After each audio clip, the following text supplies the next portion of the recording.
জানো তো বন্ধুরা, বাপের বাড়ি গেলে খুব আনন্দ হয় এই বৌদিগুলোর সাথে। বৌদিগুলো আমাকে খুব ভালোবাসে, তাই আমরা যেখানেই যাই বাপের বাড়ি গেলে সবাই একসাথেই যাই।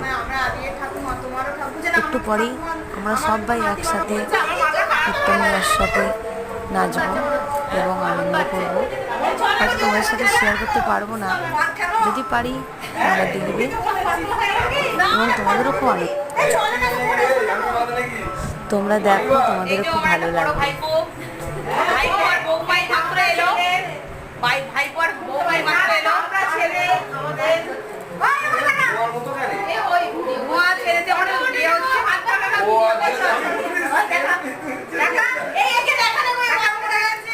এটা আমার দিদি, এই যে আমরা সবাই মিলে এসেছি একটা টোটোতে। ভাই ভাই ভাই এই আমাদের বৌমাকে নিয়েছি, বৌমাকে সবাইকে নিয়েছি।